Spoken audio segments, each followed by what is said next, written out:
Hello, and welcome to the Zachariah FC channel. It's been a while, it's been a couple of days, and I'm late to the party, but let's go. Let's talk about Benjamin Sesko wanting to come to Man United, Newcastle wanting him, Man United picking him as their choice of striker out of Ollie Watkins and Sesko. Let's talk about it. I want to talk about firstly who I preferred before that, because I was going to make a video before they announced it, Sesko or Watkins. So I'll briefly talk about that. Personally, I wanted Ollie Watkins. I didn't want Sesko. I didn't mind Sesko coming over in general, but I honestly just preferred Ollie Watkins. And I'll tell you why. Yes, the guy is 29 years old, but he's Prem proven. He's been there, done it in the Prem. He's not the most world-class player, most flashy player, all of that, but he can score goals. He's Prem proven. He knows his way around in the Premier League. He's been there, done it. And the other fact that he's 29 years old, he's got a good 3 years minimum in him. That is good development time for a guy like Chido Obi Martin to learn under him, to not be put in the firing line straight away like what we did to Hoyland. And he can develop, and in 3-4 years time, after we move away from Watkins, we can get Chido Obi in, and he can be the main talisman. He can be the guy that leads the line, and after learning and developing, bulks up, figures out the pace of the league, all of that with no pressure, and then he becomes the main guy up front. That's how every team does it. There's a big example that Chelsea are doing it right now. They signed Jarrell Hato. Hato is 19 years old, left back. Also can play centre back, but mainly left back. He'll be a backup left back. But Cucurella, who's in his peak, in his prime years, is 27, 28 years old. Jarrell Hato, all he needs is to work under him, play game, obviously play decent minutes as well, but not crazy amounts. But work under Cucurella for a couple of years. Let Cucurella slow down when he gets 30, 31. Then Jarrell Hato, that's your left back position. You can learn out under that. That's the perfect way to do it. It's how all successful teams just do it. This is the circle of life, the circle of football life. You have this main player in his peak, but you have a younger player as a backup. You may have another one as well in between, but you mainly have the main one and the young one, bare minimum at least. But that's what I think. That's why I think we should get Ollie Watkins. And I've said it a couple of times now, Prem proven. I'll emphasize that because look at Sir Alex Ferguson. That's how he did it. He went for the best of the rest. Every team was going for these signings from abroad. Yeah, Man United did that as well. We did that as well. But as well as just doing that, instead of just focusing on abroad talent constantly, where there are unknown factors in terms of coming in the Premier League, we signed players in the Premier League. Young players as well, mix of young, experience, whatever, didn't matter. We also signed players in the Premier League. Wayne Rooney, 16, tore it up in his debut season for Everton. Alex Ferguson snapped him up. We had players like all over, like another big example, Roy Keane. Yeah, he was relegated with Nottingham Forest, but he had a good season with Nottingham Forest. Alex Ferguson got him in. I'll give you another one. This is one of the most important ones, Prem signings. One of the most important signings for Man United ever. After winning the league with Leeds, Eric Cantona, Man United signed him for, what is it? 5-6 million, something like that. It might have been less. Correct me if I'm wrong. For some piss cheap fee. And look at what he's done for us. King Cantona, look what he's done for us. And he was a Prem proven guy. Another one who helped us also, who we signed, who also helped us win the league.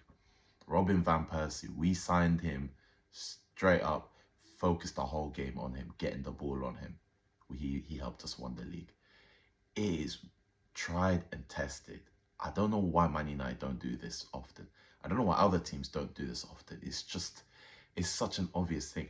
There is so, especially right now, when there is so much talent in the Premier League.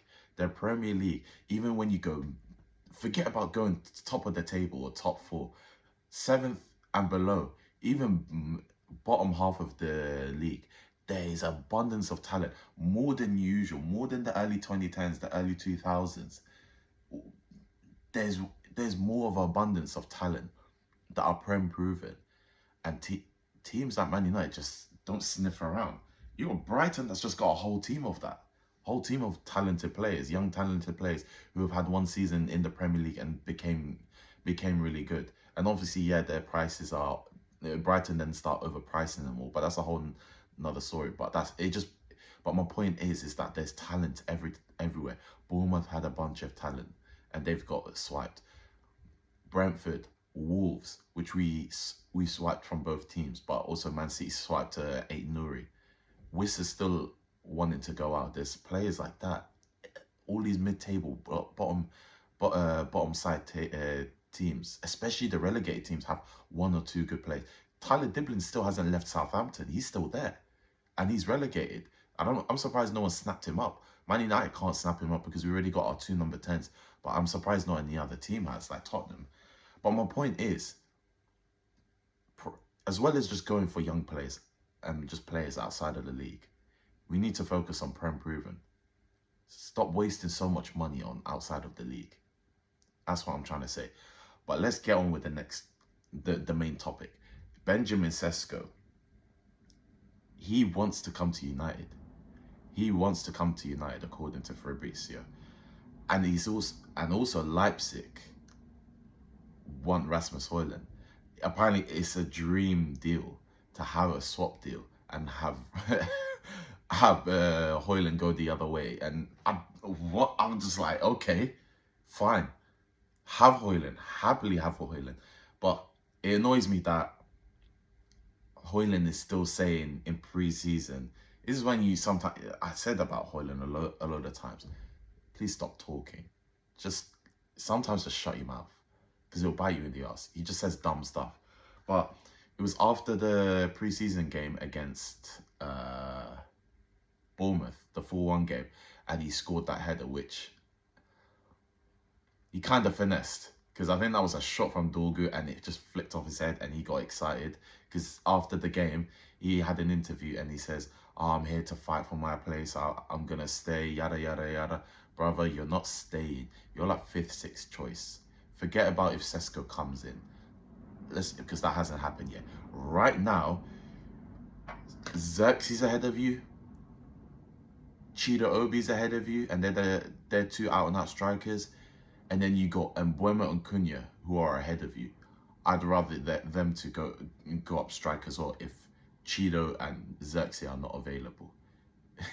I'd rather Mbeumo and Cunha to go up front over you as well. So you're like, that's 4 players ahead of you. Yeah, you're 5th choice basically.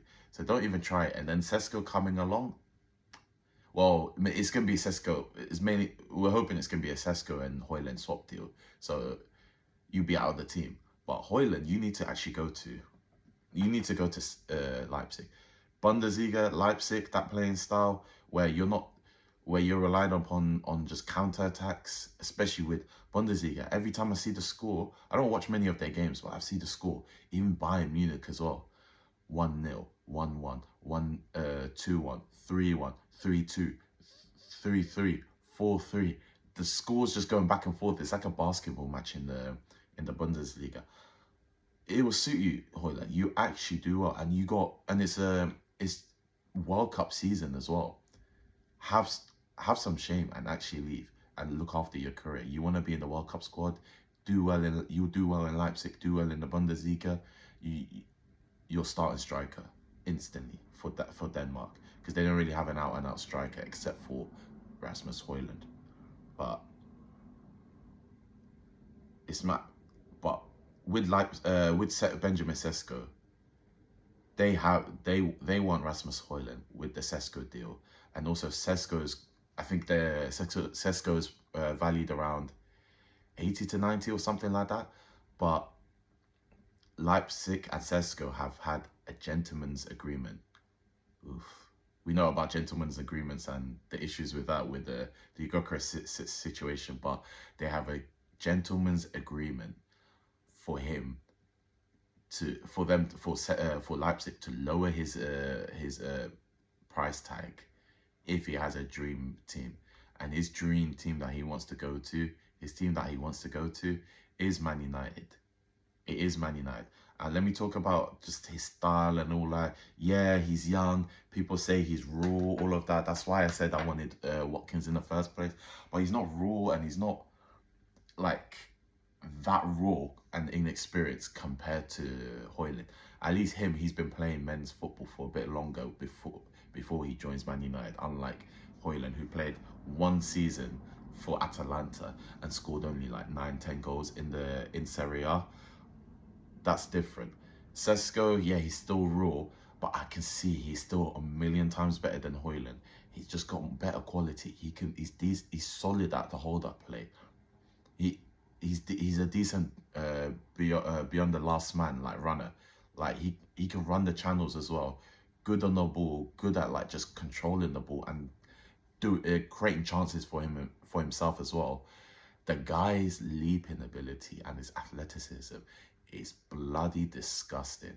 I've seen the way he leaps for the ball. It's just mad. And for years, Man United haven't had a striker that's just got a leaping ability that we could just blindly cross the ball, Trent style, and someone get the end of it with their head. Because we only got Maguire and Casemiro, but Maguire and Casemiro are not striker. They're not always going to be in the box. We can't just rely on them.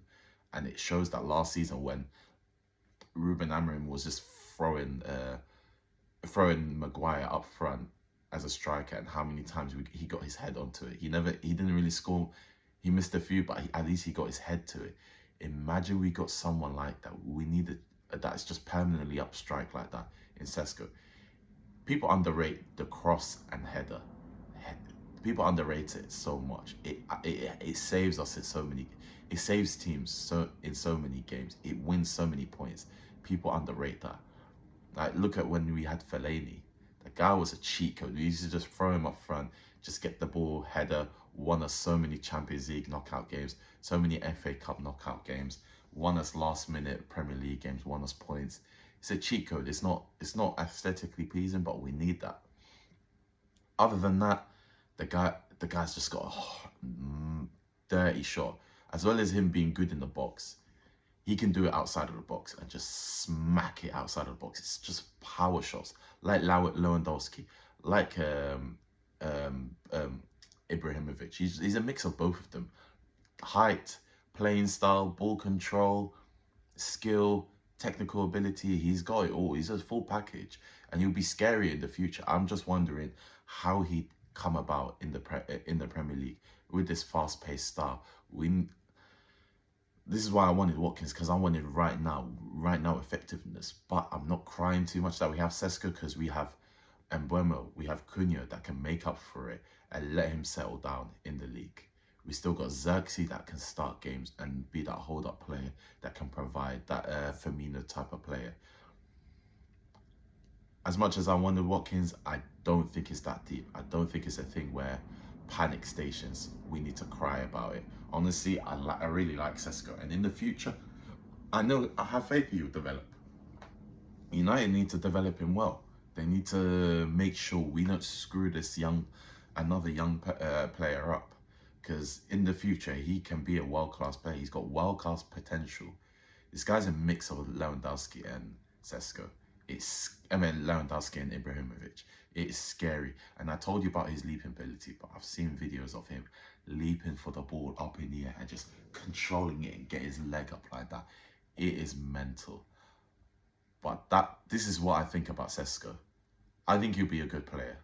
I just don't know if he'll get the ball, if he'll hit the ground running straight away in the Premier League.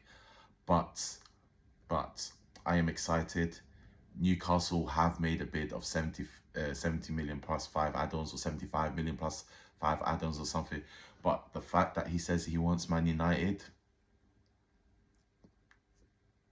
Newcastle, get the hell out of here. You're not getting involved. You are not getting him. And be grateful that we're cock blocking you, because it means you're most likely to keep Isak. However, it's going to be awkward if you do keep Isak, because boy, oh boy, he is ruffled feathers, and I do not want, if I'm him, I would not want to come back to that club. But anyways, let me know what you think. Like, subscribe, and peace.